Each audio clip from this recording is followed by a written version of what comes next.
up now. So now, Plummer, do I need to dim the lights for you? Are you going to use the computer?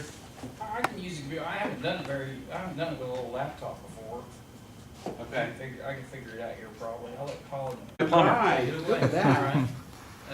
Glad you all invited us to come tonight. I'm Plummer Badger. I'm the cord blood coordinator for the Cord Blood Bank of Arkansas. Just take a few minutes to kind of go over what cord blood is, what it's used for, and how you can kind of go ahead and make a difference in somebody else's life, how you get involved too if you want to go ahead and help out with this. Again, like I said, my name is Plummer Badger. Michelle Fox. Dr. Fox is my medical director. And our cord blood bank is set up at UAMS. What we want to make sure that we let people know right off the bat that umbilical cord blood is not embryonic stem cell. That's what everybody gets all up in arms about, and there's a lot of bad press and everything about embryonic stem cells and everything like that, as there should be in a lot of cases. But anyway, what people need to realize is that with cord blood, this is after the birth of a healthy baby. This is after a normal labor and delivery. After they've delivered the baby and they've clamped and cut the umbilical cord like they normally do, we go ahead and have a cord blood collection obtained. This doesn't affect the health of the newborn at all. And, I wish somehow it made it easier or simpler for the mom to deliver, but it doesn't change any of that. It's all just standard. And this product is going to get thrown away anyhow. And so it really makes it good if we can go ahead and have that cord blood collected, because that cord blood has a lot of precursor cells or progenitor cells, if you will, that can develop into other stem cell lines, and you can use it for a cord blood transplant. Let's say a child or even an adult has lymphoma or leukemia, you can use that cord blood unit to do a stem cell transplant.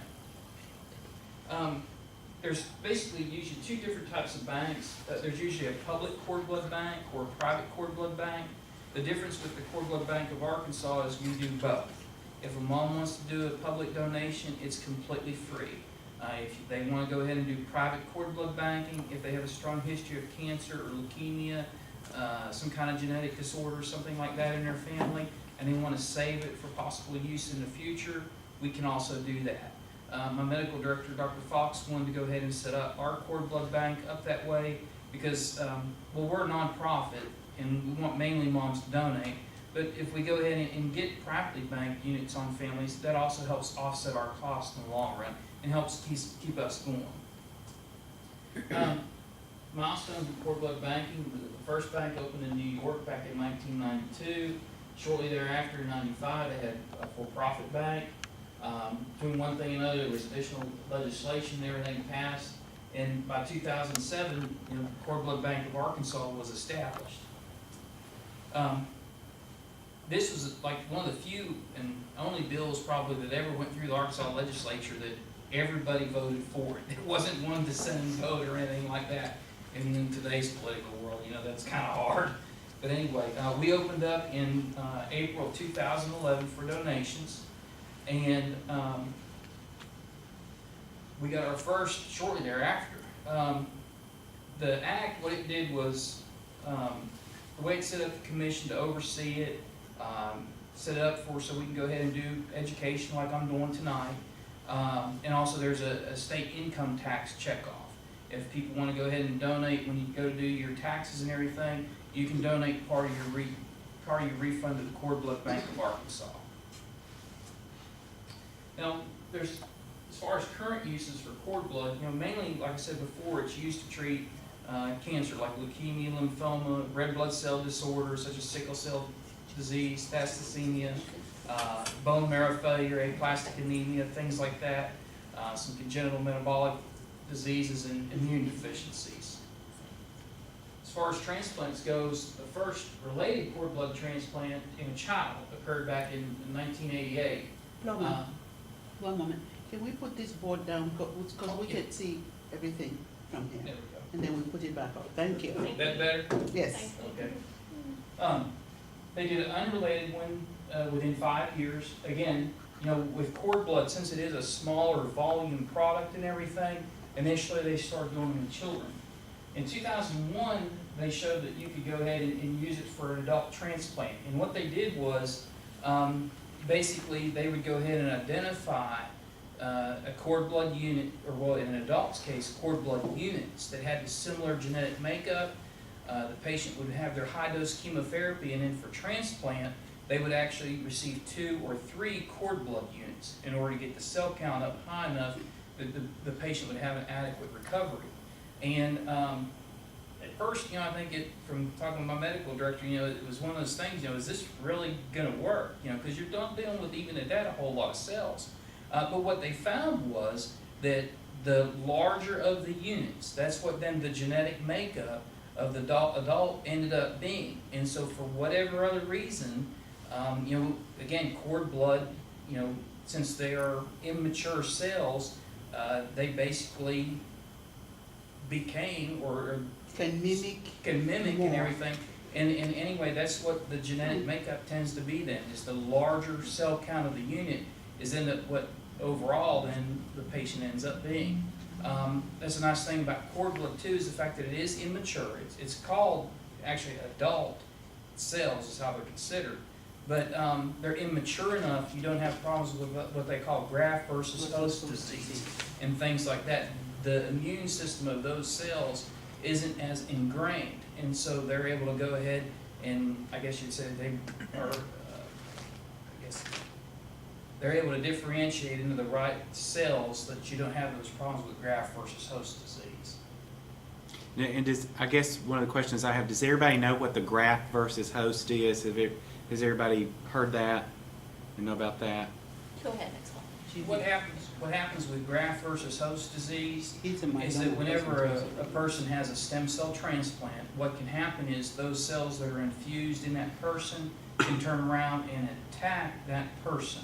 A lot of times it can be minor problems, like you might have bad psoriasis, because we have what they call graft versus host disease of the skin. So you get dry skin, put some ointments on it, maybe give you some steroids, something like that, help keep it in control. But you can have graft versus host disease of the gastrointestinal tract, graft versus host disease of the lung and the liver, things like that. And a lot of times those can prove to be deadly. So what this does, from what I'm hearing you say, is that the cord blood, you have a less likelihood of any of that occurring Right. because Because those They're cells immature. are Right. immature. They're immature and they're more likely to mimic the cell that that person Right. needs. right. Since from 2001 though, by 2005 there had been more than 6,000 cord blood transplants. Just a year or so later, it jumped up to 8,000. This data here, since 2010, there's been more than 10,000. I'm sure that number is probably closer to 15,000 now. You have to have a match for that. Yes. Well, that's Yes. right. Just like if any type of patient is going to go ahead and have high dose chemo and a stem cell transplant, you do have to go ahead and do the genetic matching to make sure that cord blood unit, or even for an adult when they're doing what most people call bone marrow transplant, usually they're just stem cell transplants anymore, that donors matches as close as possible to the person who's going to receive the cells. That's the thing.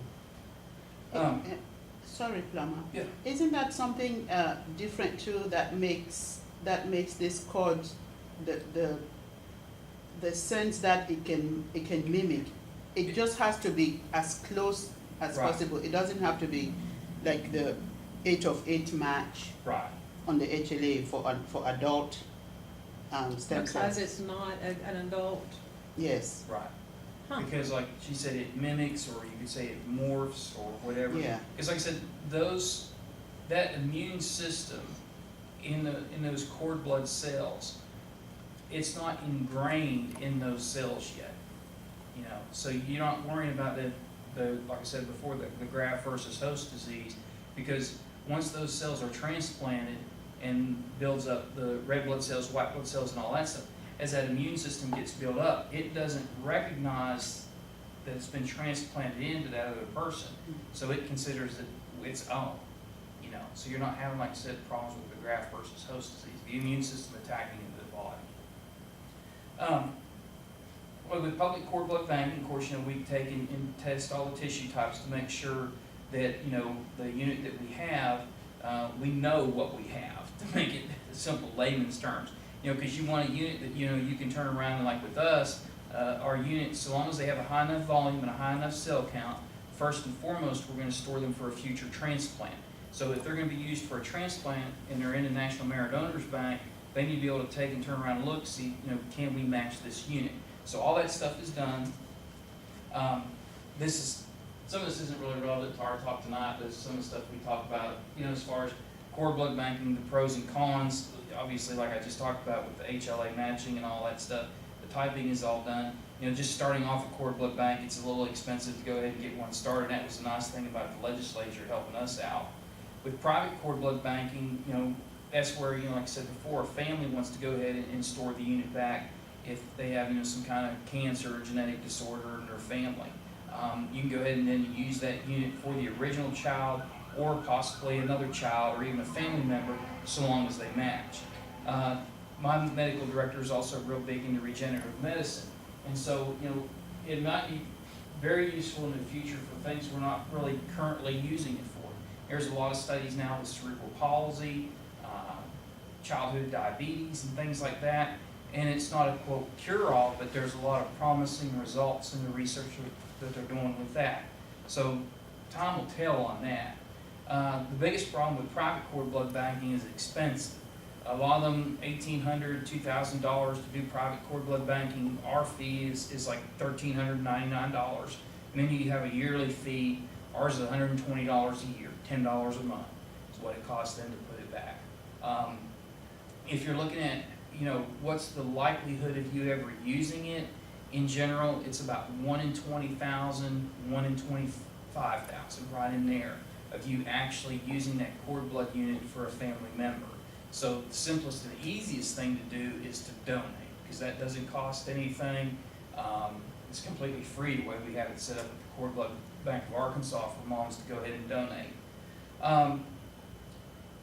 Like I said, just mentioned, you know, there's a lot of studies out there with diabetes, cerebral palsy, spinal cord injury, brain damage, stroke. You know, we'll just have to see how those studies end up being, you know, what the results are of those in the long run. They're looking at expanding cord blood as far as those precursor cells. They're looking at ways to try to go ahead and expand that product. Even at UAMS, we have some researchers there now. And the cord blood units that we receive, if they have a low weight and a low volume, a low cell count, that we can't use them for a transplant, rather than arbitrarily just throwing them away, we're offering them to researchers there. No cloning or anything like that. But, you know, that's one of the things that they're trying to do, is come up with a way to be able to go ahead and expand those precursor cells that we can use them then for treatment down the road. There's a lot of different stuff, like I said, on the research. Ischemia, corneal regeneration, just a lot of different things that are out there right now. And it's an exciting new world of medicine. A lot of the things that you would think that we would already know, we don't. Even some stuff as simple as the cord blood collection itself. There was a study, I was talking with the OBGYN the other day about it. There was a study in Israel where after the birth of their healthy baby, after your baby's been born, they clamped and cut the cord like they normally did. They would go ahead and do a cord blood collection. But as part of the study, they went ahead and laid the baby on the mom's stomach and just let the baby lay there, and the mom caresses it and holds it there and everything. And it basically doubled their collection volume. Now, why the good Lord above made us that way, that the placenta still stayed attached and blood continued to flow and everything, so that you go ahead and harvest that additional amount, that's just the way that the good Lord above made us. So there's different things like that that, you know, they're still working on and studying and everything else.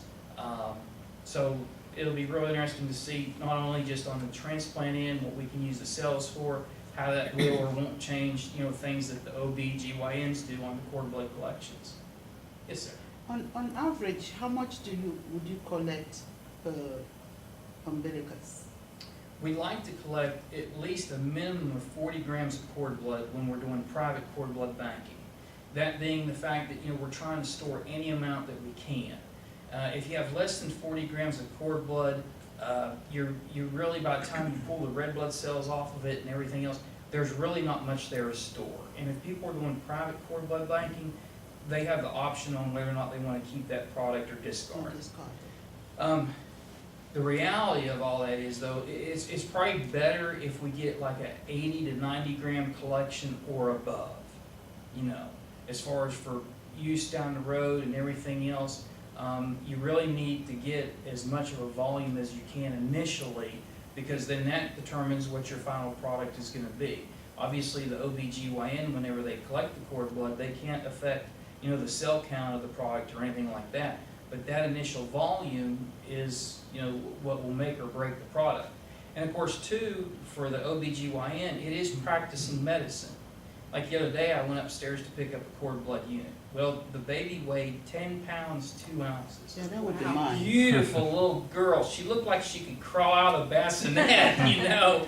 And so when you have a baby like that, you know, and you've got a nice, long, big cord, you know, obviously you can get a real good collection.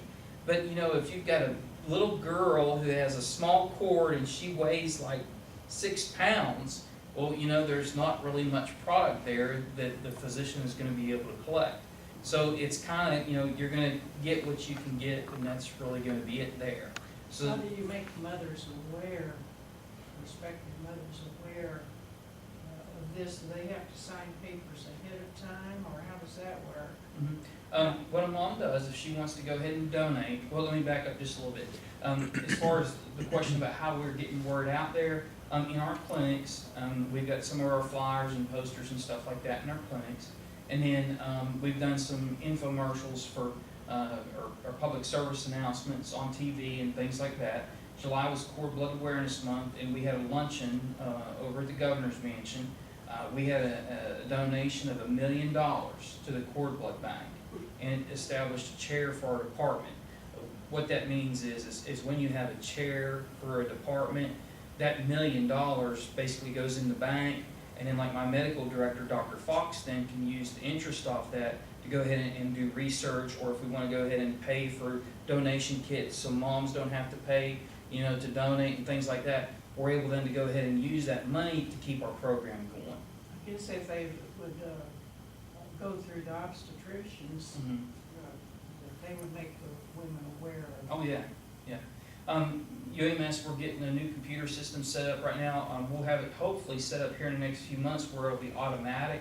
When the moms come in the door and have their appointments, it'll be one of those things that are asked, you know, do you want to go ahead and donate cord blood? Now, once the moms say that they would like to go ahead and donate, there's an information packet that they print out, and there's a health questionnaire, because you're screened just like if you were going to go down and donate blood. So we go ahead and do an initial screening on that. So long as the mom qualifies on the donation, we send them a kit, just like this one right here. If they're wanting to do private cord blood banking, there really isn't anything to keep them from doing private cord blood banking. Because even if they had some kind of a long-term infectious disease process, we can quarantine units and things like that. But for moms to donate, like I said, we go ahead and screen them, just like if they were going to go down and donate blood at Red Cross, and then we go ahead then and send them the kit. When the mom goes to have the baby, when she arrives at the hospital, she'll give the nurse that's working with her in labor and delivery the kit. The mom will have to have some labs drawn, but they usually can do that when they go ahead and check in and they do their lab draw anyhow there in the hospital. And then from there, after the birth of the healthy baby, they'll collect the cord blood and it'll go back into the kit. We're notified that the mom's had her baby, and then we arrange to have the cord blood unit picked up from there. We work with any of the hospitals here in the state. Even had a few moms donate out of state, like in South Arkansas, let's say, they'll run down to Shreveport to have their baby down there. I've had some units picked up that way too. But during the week, we have FedEx pick them up. During the weekend, if they're doing private cord blood banking, we have them picked up, but we don't do the donations on the weekend because it's too expensive for us right now. Maybe down the road when we get bigger setup and more funding and everything, we'll be able to go ahead and do donations even on the weekend and staff to process them and everything. But it's really quite expensive to go ahead and have them picked up on the weekend. It'll run me $300 or $400 just to get a weekend pickup. So you just tell those moms no? Yeah, just tell them not to use their kit.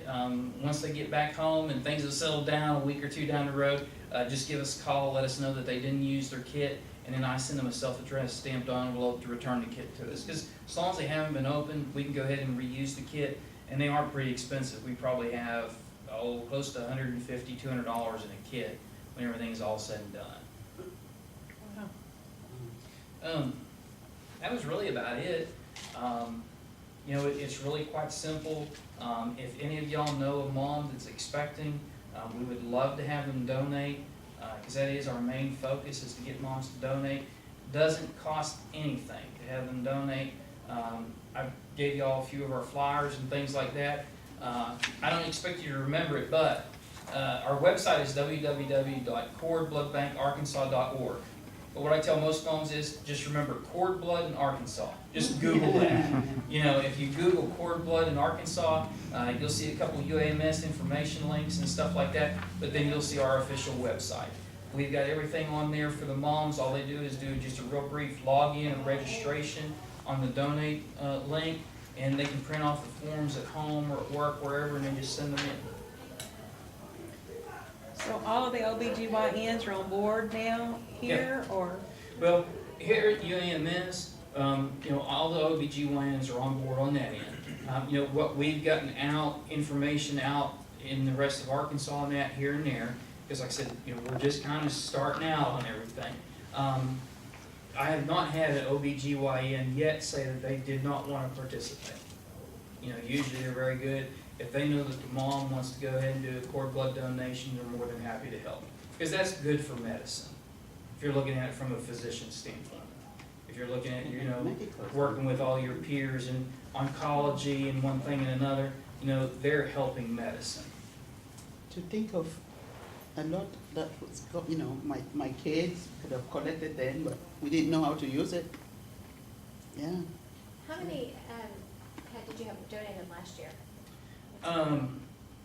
We have 11 units in the bank right now that qualify under the National Merit Donor Program, their standards for transplant.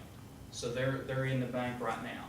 I've probably had, well, this year so far, I think I'm at 75 is what I've had moms donate so far. So we need to get that Mhm. Number up. Yeah, we need to get that number up. Now, I've got about 75 privately banked units already in storage too. And like I said, that 75 number is just this year alone. Okay. Overall, probably had over 200 And you moms said donate. this But is the a thing of it is, yeah, Okay. no, since 2011. Oh, last. Since Okay. 2011. The thing that is though, one of the things that we found out, first of all, and of course you gotta remember now, we didn't have a cord blood in Arkansas before 2011. And so we knew that, you know, like the OBGYNs in town and everywhere else, you know, occasionally they would do a cord blood collection. But what I found surprising was that like a lot of the private cord blood bank companies didn't give them a lot of feedback. So, you know, a collector, the OBGYN, when they did the collection, they would do a collection and send it in. Well, what we've done then is encourage them to go ahead and do a more aggressive collection. As far as I turn around, send them the results of their collections that they've done, so that they have some kind of a feedback to go by. And then they also then have a criteria that we want, you know, we want to get at least 80, 85 grams of cord blood. And so that goes back to educating the physicians, you know, this is what we want because we want a product that we can hopefully use for future use. So that was one of the things that initially when we were first starting out, you know, our donations and even the privately banked cord blood units, you know, weren't all that high. I mean, they were adequate and everything, but they weren't as good maybe as they could be.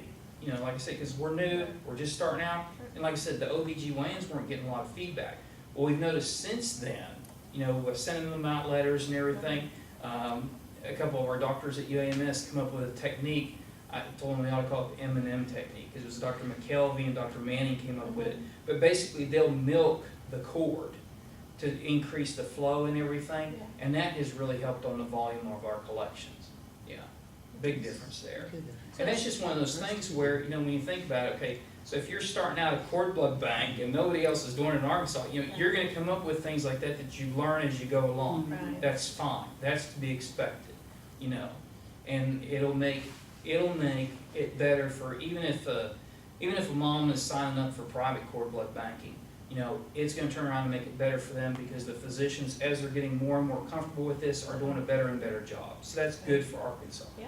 Have we used any of it for transplantation? Not yet, Okay. not any of the units that we have. Uh-huh, okay. And when you say private, that means that if somebody needed it and matched with their store of the Well, precursor if- cells, they would sell it? No, what they do is on the private cord blood banking Mhm. units, those are for just that family.